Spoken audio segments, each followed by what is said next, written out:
मैं एक प्रोग्राम के लिए आए हुए हैं यहाँ पर, तो यहाँ पर हमारी मुलाकात काज़ान यूनिवर्सिटी के ऑफिशियल से हुई थी। यहाँ पर हमने म्यूज़ियम का और काज़ान यूनिवर्सिटी का विज़िट किया। तो इसके लिए हमारे पास आंद्रे मौजूद हैं जो इस यूनिवर्सिटी कज़ान फेडरल यूनिवर्सिटी की तारीख़ के बारे में और काज़ान की तारीख़ के बारे में जो है कुछ थोड़ा सा बताएंगे, तो हम कुछ इसको ताकि हम अपने व्यूअर्स को ये दिखा सकें। Andre, first of all I want to ask about in few words of history of Kazan. Kazan was the Khanate state after Mongol era, and Ivan the Terrible. Say few words about the history of Kazan.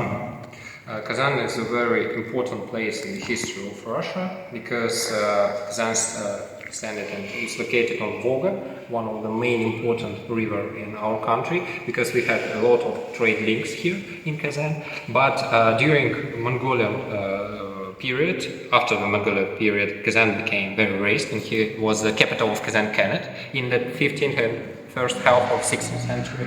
After the Ivan the Terrible, Kazan Khanate and Kazan region was part of a Russian state for a great history, for a great period. It's not like now.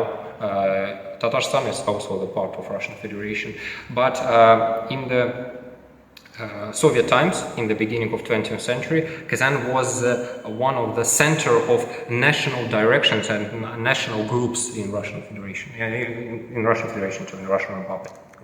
My second question about tell me about the history of Kazan Federal University. Yes. You told me about the university has a 200 years history. Yes.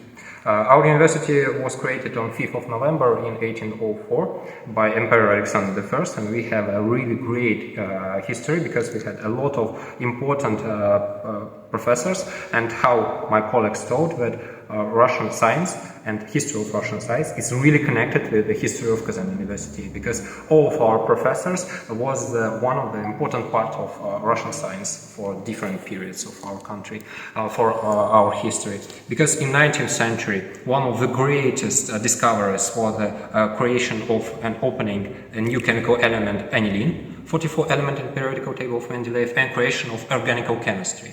And in mathematics and physics, creation of non-Euclidean geometry by Nikolai Lobachevsky, our famous rector of Kazan University.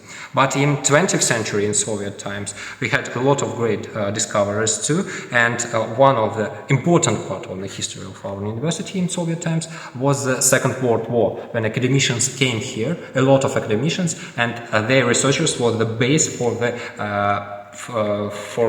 future history of science in our university. Thank you so much.